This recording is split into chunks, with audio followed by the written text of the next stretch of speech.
Guys, welcome back to my channel. इसकी starting में चैंगजुन लिलियान को याद दिला रहा था कि वे दोनों पहली बार कैसे मिले थे। डांस पार्टी में मुझे तुम्हें देखते ही फर्स्ट साइन लव हो गया था। तभी मैंने कहा था मैं तुम्हें लेकर ही रहूंगा, लाइफ टाइम तुम्हारा ख्याल रखूंगा। लिलियान कहती है हाँ, तुमने मुझे छत से भी गिरते हुए देखा। जब तुम्हारा ये प्यार कहाँ गया था? चैंगजुन कहता है जब तुमने इस बात को कर ही दी है तो मैं तुम्हें बता दूं कि मुझे तुम्हारे नाटक के बारे में शुरू से ही पता था। तुम्हें क्या लगा तुम अपनी एमेनेसिया का नाटक मेरे साथ आसानी से कर लोगी और मुझसे सब कुछ वापस ले लोगी? तो मैं कल ही रिजाइन दे दूंगा और अब्रॉड चला जाऊंगा। लेकिन उससे पहले मैं मीडिया को बुलाऊंगा कि लिली ने मेरे जाली साइन किए थे। उसी टाइम से लिन कॉर्पोरेशन के स्टॉक वैल्यू कम हो जाएगी और ये पूरा ही खत्म हो जाएगा। लेकिन अभी भी मैं तुम्हें एक मौका दे सकता हूँ। मैं यहाँ रह सकता हूँ लेकिन तुम्हें जियामो को छोड़ना होगा। लिलियान जब घर लौटकर आई थी तो वह जियामो को बताती है चैंगजुन मुझसे लिन कॉर्पोरेशन छीनने वाला है। जियामो कहता है तुम्हारे लिए हमेशा फर्स्ट प्रायोरिटी लिन कॉर्पोरेशन ही क्यों होती है? लिलियान बताती है क्योंकि वे मेरे डैड की मेहनत है, मैं उसे ऐसे नहीं जाने दूंगी। जियामो गुस्से में इस सब चीज़ों को खुद ही हैंडल करने जा रहा था लेकिन लिलियान उसे रोक देती है।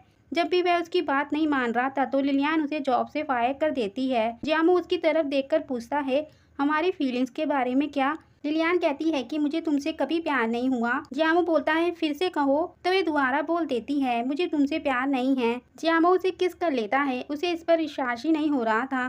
पर लिलियान उसे पीछे करते हुए अभी यहाँ से जाने को कहती है। जियामो कुछ बोल नहीं पाता, वहाँ से चला जाता है और सड़क पर हाई स्पीड पर बाइक को चलाता है। इधर लिलियान अपना ब्रेसलेट देखते हुए दुखी हो रही थी। तभी उसके पास जियामो के गार्ड का कॉल आती है कि जियामो हॉस्पिटल में है। ये सुनते ही वे भागते हुए आती है, उनसे पूछती है कि जियामो कहाँ है। वे बताते हैं कि वे अंदर है। जियामो के फेस को कवर किया हुआ था क्योंकि उसकी डेथ हो गई थी। वह ये देखकर फूट फूट कर रोने लगती है। उसे उठने को कहती है कि मैंने तुमसे जो भी कहा वो सब झूठ था। मैं तुमसे बहुत ही ज्यादा प्यार करती हूँ, एक बार उठ जाओ, मैं लिन कॉर्पोरेशन छोड़ने को भी तैयार हूँ। तभी जियामो हंसते हुए कहता है कि तुमने जो कहा वो सब सच है। पीछे से उसके गार्ड बधाई देने लगते हैं कि हमारी सिस्टर इन लॉ मिल गई। लिलियान जियामो को मारते हुए कहती है कि तुम झूठ बोल रहे थे। वे उसे रुकने को कहता है नहीं तो वह अब उसकी मार से सचमुच मर जाएगा। वे उनसे पूछती है कि फिर तुम लोग साइन क्यों कर रहे थे? वे बताते हैं कि वह तो बदर जियामो के डिस्चार्ज के पेपर थे, उन्हें थोड़ी बहुत चोट आई है, अब वे ठीक है। लिलियान ही सुनकर वहाँ से जाने लगती है कि अब तुम ठीक हो, पर जियामो उसे पकड़ लेता है और पूछता है तुमने जो कहा वो सब मैंने सुना, क्या वे सच है? वे अपने कार्ड से रिंग मांगकर लिलियान के हाथ में पहना देता है और बताता है कि तुम्हें इतना स्ट्रेस लेने की जरूरत नहीं है, बस ये मैंने इसलिए पहनाई है क्योंकि मैंने तुम्हें बुक कर लिया है, अब तुम मेरी वुमेन हो। लिलियान पूछती है अच्छा तुमने मुझे अभी बुक किया है तो मैं अपना मन बदल सकती हूँ? ये सुनकर जियामो उसे किस कर लेता है और बताता है कि मैंने इस पर अपनी स्टैंप लगा दी है, अब तुम्हारे पास मन बदलने का कोई भी मौका नहीं है। उसके गार्ड्स कहते हैं कि बदर जियामो आप डेटिंग में कुछ ज्यादा ही एक्सपर्ट हो, हमसे ये देखा नहीं जा रहा, हम यहाँ से जा रहे हैं। वे डोर क्लोज करके वहाँ से चले जाते हैं। वे रात में दोनों एक ही साथ सोए थे। मॉर्निंग में जियामो लिलियान को देखकर उसका सिर अपने हाथ पर रख लेता है। जब उसे उठता देखता है तो वे अपनी आंखें बंद कर लेता है। लिलियान उठकर उसको देखते हुए कहने लगती है कि इसकी आई लैशेस तो मेरे से भी लंबी है, स्किन भी इतनी अच्छी है, लड़कियों से भी ज्यादा, मैंने पहले कैसे इसे नोटिस नहीं किया। वे देखते देखते उसकी गोली की चोट को देखकर कहने लगती है क्या इसमें अभी भी दर्द होता होगा? जियामो ये सुनकर उसका हाथ पकड़ लेता है तो लिलियान उससे पूछने लगती है कि तुम जाग गए? वे बताता है मैं तुम्हारे उठने से भी पहले से जागा हुआ हूँ। लिलियान उससे पूछने लगती है क्या ये रूमर्स सच है? जियामो पूछता है कौन से रूमर्स? तो लिलियान अपना हाथ उसकी चोट पर रखती है। जियामो बताता है जब मैं आर्मी में शामिल हुआ था तब एक लड़ाई हुई, मेरे सभी साथी एक गांव में फंस गए थे, उन्हें बचाने के लिए मैं अकेला गया। वे लोग टेररिस्ट थे। जब मैंने सभी दुश्मनों को हराया और अपने साथियों को बचाया तभी मैं सीरियस इंजर हो गया था, तभी से ये निशान आए थे। लिलियान पूछती है तुमने उस समय बहुत दर्द सहा होगा ना? जियामो कहता है लेकिन इसके बाद ही मैं तुमसे मिल पाया। ये सुनकर वे उसके पास ही लेट जाती है। जियामो उठने के बाद वह लिलियान के लिए खाना बना रहा था। लिलियान ये देखकर अपने को रोक नहीं पाती और पीछे से जाकर उसे गले लगा लेती है। जब जियामो उसकी तरफ मुड़ता है तो वह उससे पूछती है क्या तुम्हें सच में लगता है कि इंजरी की चोट है या ये तुम्हें परेशान नहीं करती? जियामो पूछता है क्या तुमने लास्ट नाइट इसे अच्छे से नहीं देखा था? अगर तुमने सही से नहीं देखा तो मैं तुम्हें इसे फिर से दिखा सकता हूँ, पर लिलियान उसे रोक देती है और पूछती है कि तुम क्या खाना चाहते हो, मैं तुम्हारे लिए बना देती हूँ। जब वह उसे बनाने लगती है तो जियामो उसे पकड़कर अपने पास लाकर किचन के काउंटर पर बैठा देता है और पूछता है, तुम श्योर हो खाना बनाने के लिए? मुझे डर है कि तुम पूरे किचन को ही जला सकती हो। तो वह कहती है कि मुझे कम मत समझो, बस तुम मुझे बताओ तुम्हें क्या खाना है। तो वह कह देता है कि मुझे मीट खाना है। लिलियान पूछती है, तुम्हें सुबह को मीट खाना है? तो जियामो उसे नीचे तक देखने लगता है। वह उससे कहती है कि जो तुम सोच रहे हो उसे अभी रोक दो।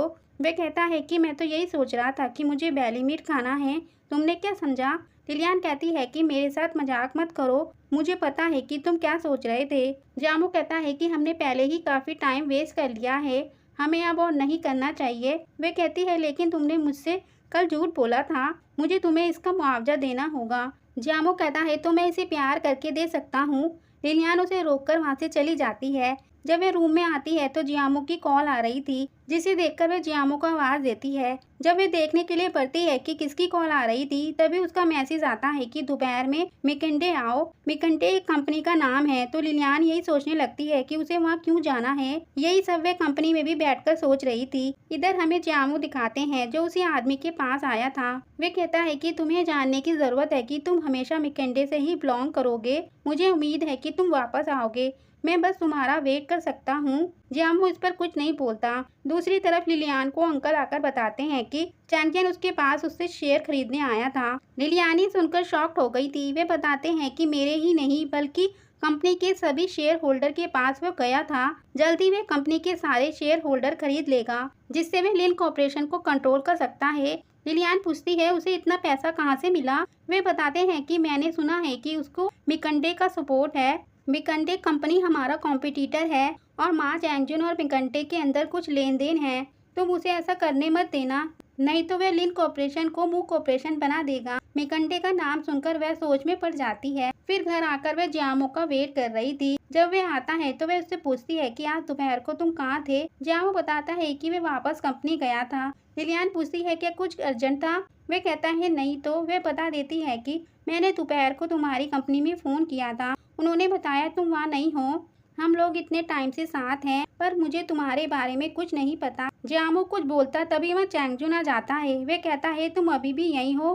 फिर वे लिलियान के पास जाकर बताता है, तुम डेफिनेटली ये नहीं जानती होगी, जियामो शुरुआत से ही तुमसे झूठ बोल रहा है। वे पहले ही शादीशुदा है और ये हाउस होल्डर रजिस्ट्रेशन से पता चलता है कि ये बस यहाँ पैसों की तलाश में आया है। ये सुनकर लिलियान तो बस जियामो की तरफ देखने लगती है। जियामो कहता है, हाँ जियामो शादीशुदा है, लेकिन मैं जियामो नहीं हूँ। ये सुनकर चैंगजुन भी शॉक हो गया था। इसी पर ये पार्ट एंड होता है। Thanks for watching.